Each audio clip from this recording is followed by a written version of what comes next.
ભરૂચ જિલ્લામાંથી વહેતી નર્મદા નદીના વિસ્તારમાં આવતા ભરૂચ ઝઘડિયા જેવા તાલુકાના કાંઠા વિસ્તારના ગામોમાં આડેધડ રેત ખનન થઈ રહ્યું છે।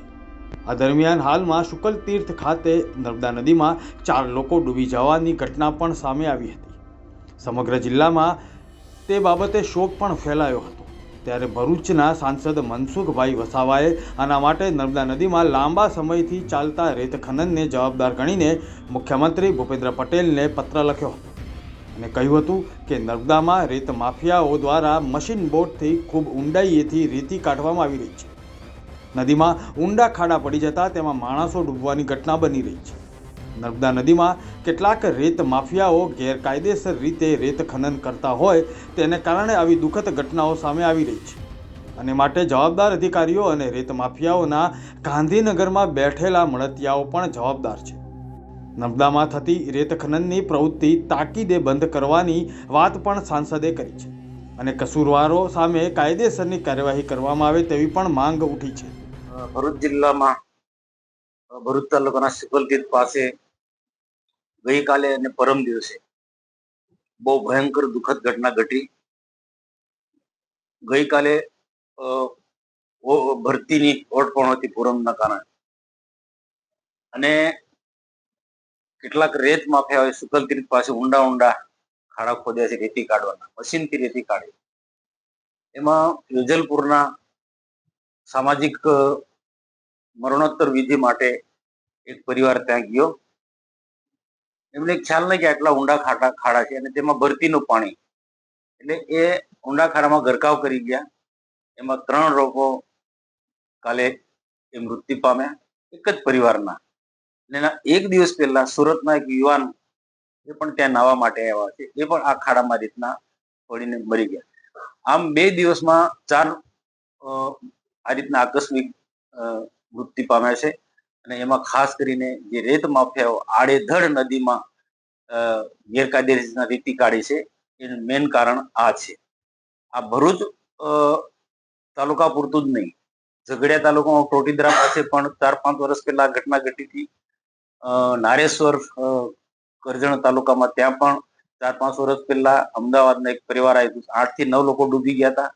અને થોડા સમય પહેલા 4-5 મહિના પહેલા જ નર્મદા જિલ્લાના ચાણોદ પોઈસા ગામે ત્યાં નર્મદા નદીની અંદર એ પણ આ રીતના ત્યાં લૌકિક ક્રિયા માટે, મરણોત્તર વિધિ માટે બધા આવતા હોય, ત્યાં પણ એક પરિવારના 4-5 લોકો આ રીતના ડૂબી ગયા। આમ દર વર્ષે કોઈ ને કોઈ આ રીતના જે રેત માફિયા જે ખાડા ખોદેલા છે, આડેધડ રેતી કાઢે છે મશીન બોટથી મૂકીને, એના કારણે ઠેર ઠેર નર્મદા જિલ્લો, વડોદરા જિલ્લો અને ભરૂચ જિલ્લો, આખા નર્મદા કાંઠામાં ઠેર ઠેર ખાડા હોય છે અને આવી ઘટના અજાણા માણસો આવે છે, એમને ખ્યાલ હોતો નથી કે અહીંયા ખાડા ઊંડા છે, આ રીતના ભોગ બનતા હોય છે। આ તો માનવની વાત કરું, કેટલીક વખત તો પશુઓ આવી જગ્યાએ પાણી પીવા જતા હોય તો પશુઓ પણ અંદર દટાઈ જતા હોય છે। ઊંડા ખાડા હોવાના કારણે ઉપર હજી ક્યાંય પત્તો પણ લાગતો નથી। આ સ્થિતિનો આખો 3 જિલ્લામાં આ સ્થિતિ છે। આના માટે અગાઉ પણ મેં વારંવાર જિલ્લા સંકલન હોય કે પછી જવાબદાર અધિકારીઓ હોય, કલેક્ટર કે પછી પોલીસ ઉચ્ચ અધિકારીને રજૂઆત કરી છે 3 જિલ્લામાં, નર્મદા જિલ્લો હોય, વડોદરા જિલ્લો કે ભરૂચ જિલ્લો, અને રાજ્ય સરકારમાં પણ ભૂતકાળમાં લખ્યું છે।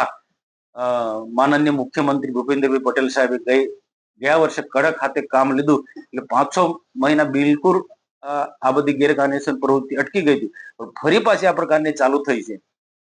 તો આ ઘટના ઘટ્યા પછી આજે જ માનનીય મુખ્યમંત્રી સાહેબને મેં પત્ર લખ્યો છે કે આ રેત માફિયાની સામે કાયદેસરની કાર્યવાહી થવી જોઈએ અને આવનારા દિવસોમાં ભવિષ્યમાં નિર્દોષ લોકો ભોગ ન બને એના માટે તંત્રએ કાળજી રાખવી જોઈએ। અને આના માટે મેં જવાબદાર હું ઠેરવું છું 3 જિલ્લાના જિલ્લા વહીવટી તંત્ર, ભરૂચ જિલ્લાનું વહીવટી તંત્ર હોય, વડોદરા જિલ્લાનું વહીવટી તંત્ર હોય કે પછી નર્મદા જિલ્લાનું વહીવટી તંત્ર, આ બધા જ લોકોની મિલીભગત અને ગાંધીનગર સુધી એમની લિંક હોય। ગાંધીનગરમાં પણ ખાણ ખનીજ વિભાગના અધિકારીઓ આ રેત માફિયા સાથે જોડાયેલા હોય છે અને કેટલાક આ રેત માફિયા બહુ મોટા રાજકીય વગ ધરાવનારા લોકો હોય છે, એના કારણે ઘણા અધિકારીઓ કાયદેસરની કાર્યવાહી કરી શકતા નથી। પરંતુ આજે જિલ્લા સંકલનની મિટિંગમાં પણ મેં કહ્યું ગમે તેટલા મોટા કોઈ પણ ચમરબંધી હોય પણ કાયદેસરની કાર્યવાહી કરો, કારણ કે નિર્દોષ લોકોનો ભોગ બને છે। આજે આજે વેજલપુરમાં જે પરિવારને અમે મળ્યા, જે 3 લોકો જે ભોગ બન્યા છે એ પરિવારને મળ્યા, આજે એટલા બધા ગરીબ પરિવારના છે, એટલું બધું રોદન કરી છે, આપણને એટલું બધું દુઃખ થાય છે.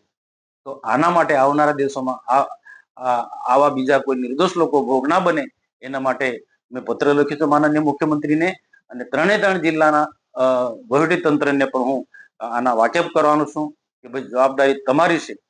ગેરકાયદેસરની પ્રવૃત્તિ તમારા નેજા આંખ હેઠળ ચાલે છે. આ જિલ્લા વહીવટી તંત્ર એટલે બધું જ આવી જાય, કલેક્ટર કચેરી હોય, પોલીસ ખાતું હોય, કે ખાણ ખનીજ હોય, કે બીજા મામલતદાર માંડીને બધા જ લોકોની એક સંયુક્ત જવાબદારી છે. કોઈ ખાણ ખનીજ વાળાના એટલે જવાબદારી નથી, બધા જ લોકોની એક જવાબદારી છે. તો બધાની સંયુક્ત પ્રમાણે જવાબદારી થવી જોઈએ, અને આવું કોઈ પણ લોકોનો જો ભોગ બને છે, નિર્દોષ લોકોનો આખું પરિવાર છીનબીન થઈ જાય છે, તો એવા લોકોને પણ સરકારે વળતર આપવું જોઈએ. એ રીતના આજે મુખ્યમંત્રીને પત્ર લખ્યો છે.